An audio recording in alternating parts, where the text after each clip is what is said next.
유월절 첫째 주일입니다. 그리고 19일 주일입니다. 4월 12일입니다. 증언 말씀 나누겠습니다. 오늘 새날교회 증언 말씀은 가려진 눈, 열린 눈입니다. 성서 말씀 누가복음 24장 13절에서 35절 말씀입니다.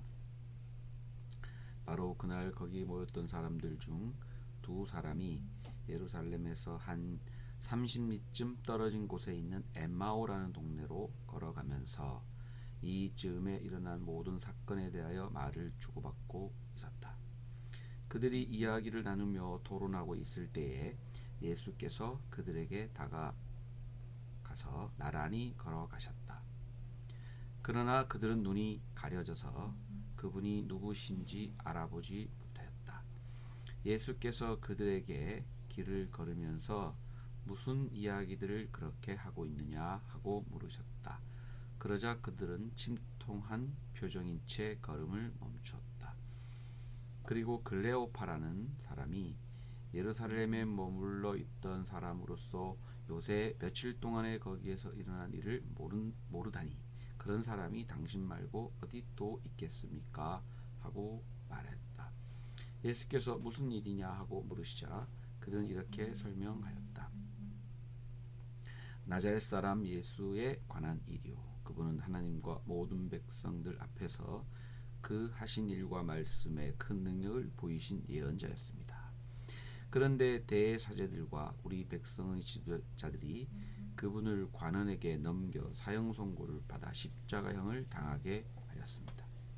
우리는 그분이야말로 이스라엘을 구원해 주실 분이라고 희망을 걸고 있었습니다. 그러나 그분은 이미 처형을 당하셨고 더구나 그 일이 있은 지도 벌써 사흘째나 됩니다. 그런데 우리 가운데 몇몇 여인이 우리를 깜짝 놀라게 하였습니다. 그들이 새벽에 무덤을 찾아가 보았더니 그분의 시체가 없어졌더랍니다. 그뿐만 아니라 천사들이 나타나 그분은 살아계시다고 일러 주더라는 것이었습니다. 그래서 우리 동료 몇 사람이 무덤에 가보았으나 과연 그 여자들의 말대로였고 그분은 보지 못했습니다. 그때 예수께서 너희는 어리석기도 하다. 예언자들이 말한 모든 것을 그렇게도 믿기가 어려우냐. 그리스도는 영광을 차지하기 전에 그런 고난을 겪어야 하는 것이 아니냐 하시며 모세의 율법서와 모든 예언서를 비롯하여 성서 전체에서 당신에 관한 기사를 들어 설명해 주셨다. 그들이 찾아가던 동네에 거의 다다랐을 때에 예수께서 더 멀리 가시려는 듯이 보이자 그들은 이젠 날도 저물어 저녁이 다 되었으니 여기서 우리와 함께 묵어 가십시오 하고 붙들었다. 그래서 예수께서 그들과 함께 묵으시려고 집으로 들어가셨다. 예수께서 함께 식탁에 앉아 빵을 들어 감사의 기도를 드리신 다음 그것을 떼어 나누어 주셨다. 그제서야 그들은 눈이 열려 예수를 알아보았는데 예수의 모습은 이미 사라져서 보이지 않았다. 그들은 길에서 그분이 우리에게 말씀하실 때나 성서를 설명해 주실 때에 우리가 얼마나 뜨거운 감동을 느꼈던가 하고 서로 말하였다. 그들은 곧 그곳을 떠나 예루살렘으로 돌아갔다. 가보았더니 거기에 11제자가 다른 사람들과 함께 모여서 주께서 확실히 다시 살아나셔서 시몬에게 나타나셨다는 말을 하고 있었다. 그 두 사람도 길에서 당한 일과 빵을 떼어주실 때야 비로소 그분이 예수시라는 것을 알아보게 되었다는 이야기를 들려주셨다. 이것은 주님의 말씀입니다. 네, 가려진 눈, 열린 눈 증언 말씀 나눕니다. 과거의 신자유주의 비판서 중에 보이지 않는 손이 보이지 않는 것은 그 손이 없기 때문입니다 라는 책이 있습니다. 무엇인가가 보이지 않는 것은 사실 그것이 없기 때문에 보이지 않는 것이 아닌가 이런 얘기였죠. 보이지 않는다라고 하는 것은 그래서 없기 때문에 보이지 않는 것도 있습니다. 하지만 보이지 않는 것이 보이지 않는 것은 보이지 않는 그것이 있는 그곳을 보는 것이 아니라 그가 가리키는 곳을 보는 게 아니라 다른 곳을 엉뚱한 곳을 보고 있기 때문에 보이지 않을 가능성이 첫 번째 있는 거죠.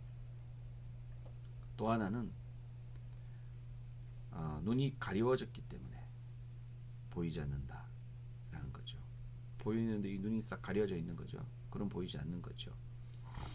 그렇다면 이 가려진 것, 보이지 않는다라고 하는 것에 대해서 오늘 어떻게 생각해야 될까 한번 생각해 봅니다.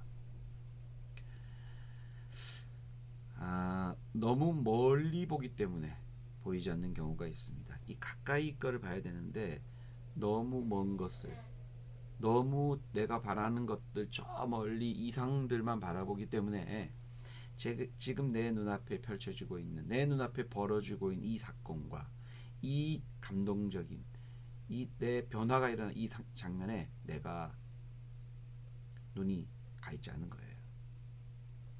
작은 것에, 작은 일에, 내 눈앞에 펼쳐진 일에 우리가 집중해야 될 이유가 바로 여기에 있습니다. 그래야 보입니다. 또한 주님이 가르쳐 주신 곳을 보지 않고 딴 곳 보는 거 있죠. 주님께서는 무덤에 더 이상 갇혀지지 않고 갈릴리로 거기서 만나자고 하는데 엉뚱한 데 있으면 만날 수가 없죠. 주님이 가 계신 곳과 가려고 하시는 곳과 다른 걸 보고 있으면 볼 수가 없다는 뜻입니다. 두 번째는 오늘 드리고 싶은 첫 번째는 보이지 않는 것에 관한 거고, 두 번째는 부활 증거에 관한 겁니다. 부활의 증거는 오늘 쭉 설명했지만 빈 무덤에서 나타나 예수가 부활 예수가 나타난 사건으로 우리가 알 수 있습니다. 부활 예수는 무덤에서 찾을 수 없습니다. 더 이상 부활 예수는 살아나셨기 때문에 무덤에서 어두운 곳에서 찾을 수 없습니다. 이런 의미에서 부활 예수는 우리 모두가 살아날 수 있는 가능성을 열어주셨습니다. 우리에게 그 구원의 은총을 준 것입니다. 그런데 문제는 주님께서 부어주신 구원의 은총, 주님께서 살아나신 이 부활의 사건이 나와 무슨 관계가 있냐는 거예요. 우리가 그것을 알아차릴 때만, 우리가 그것을 믿을 때만, 그것을 우리가 깨달을 때만이 그 구원이 실제로 이루어진다. 그런 의미에서 이중구원, 구원의 이중성이라고 할 수가 있겠습니다. 그렇다면 알아차리고 믿고 깨닫는 그것은 끝인가? 증언해야 합니다. 증언해야 합니다. 기쁨으로 작은 일을 충실히 하는 것으로 증언해야 합니다. 증언자가 되어야 합니다. 알아차린 사람으로 살아가야 된다는 것이죠. 어둠에 있는 일을 살리는 일을 우리가 증언자로 해야 합니다. 근데 이 반대로 해요. 기쁨으로 하지 않아요. 작은 일을 겨우겨우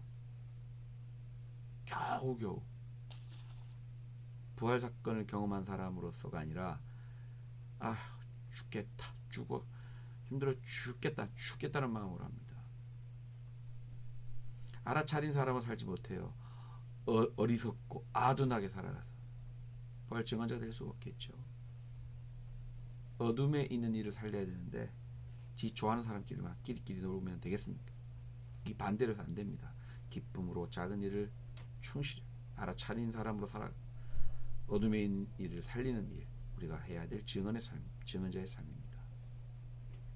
사랑하는 여러분, 부활 주님을 갈릴리에서 만나고 또 알아차리고 믿고 깨닫고 증언하는 저와 여러분 되실 수 있기를 주님의 이름으로 간절히 빕니다.